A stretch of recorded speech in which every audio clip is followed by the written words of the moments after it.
This is out of Fox News, published this morning. How a Christian college is unifying students across the political divide. So a lot of times, here's the thing: is like I'm on a college campus. There is a serious political divide. That's why I have this show. It's called Speechless because I was physically assaulted by a professor. I'll do a video on that one for YouTube and everything. But if you're a longtime listener of this show, you know I was physically assaulted by a professor almost 4 years ago now when I was a freshman at Illinois State University for doing work with Turning Point USA.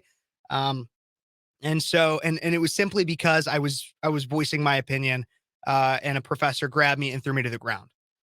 There is a political divide, and it's not just students to students, it's faculty to students as well. I believe it's about 9-1 liberal to conservative professors at colleges, if not a greater ratio than that. So according to Fox News, a Christian college is attempting to unify students across the political divide. The key to bridging the political gap between students is community service. Grand Canyon University president says a Christian college's focus on volunteer work and community service, like rehabilitating houses, has been crucial in bridging any partisan divides between its students, like the university president told Fox News. He said, the key to unity is our work in the neighborhood. Brian Mueller, the president of Grand Canyon University, said, when you go out on a Saturday and rebuild 5 homes, that brings people together. The school's community service work has, quote, become part of the brand of the institution, and it really does help bring people together in a way that helps with divisiveness, Miller said. GCU, Grand Canyon University, founded in 1949 in Phoenix, Arizona, has been expanding its campus over the last decade in a disadvantaged neighborhood as college enrollment across the country is down. The university has centered its 5-point mission plan around community outreach and includes a partnership with Habitat for Humanity to rehabilitate 800 neighborhood homes and a free tutoring program for local high school students. The Christian college doesn't require community service, but the school provides significant opportunities for volunteer work and has made it a focal point of its culture and mission. That mentally has fostered a unity among students, according to Mueller. We are not out here talking about different political views. Those people need help, and we're helping. That tends to bring people together in a way that those things that we have differences about, we can discuss. When the student body is the student body is primarily conservative, Mueller said, he expects that political diversity is going to grow on campus. The Christian college has tripled its enrollment over the last decade, up to more than 25,000 students in 2022. That's about, for anybody who's listening on the radio or if you're just watching on YouTube, Facebook, we're in Normal, Illinois right now. That's about how many people, if anything, that might be a little bit more than what Illinois State University has in our town. So this Christian college is 25,000 students in 2022.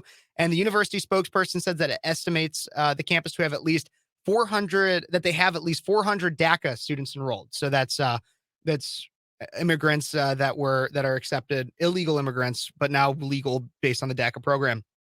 So obviously there is going to be diverse political perspectives when you have a population of DACA students there. Those kids have a different experience in life, and they'll probably see things through a political lens. Critics have said Christian universities indoctrinate students and misrepresent science or history in their curricula. But one religious studies professor, for example, said that Christian universities are front and center in the politicization of knowledge. The kindness, the caring, all of that should exist in a Christian community, exists here in a very noticeable way, the president of GCU said. And then it is expounded because all of their work is being put forth towards less fortunate people in the neighborhood. I think this is amazing. This is a feel-good story. And I don't really have too much of an opinion about it other than this is good work. I think it's a really interesting tactic to bring in the idea of service. And I think that's a Christian way of seeing things, is that service bridges all gaps. That was a Jesus teaching. You know, I'm religious. I could be better. I could know more, like David Paul Blumenshine, who's here on Cities 92.9 from 1 to 3. I could be better in how I know, but I know for a fact that is a teaching of Jesus Christ, is that service, it should be at the focal point of your life, service to others. And that definitely bridges a significant divide that we have. And thank God GCU is working on that. Grand Canyon University. Go check that out. I'm going to follow how that might be going in the future. Always want to find stories about how we can continue to serve our localities, in making sure um, that we can help people not only bridge the gap politically and be more tolerant of other ideas, but also just work together to make communities stronger. I think that's amazing.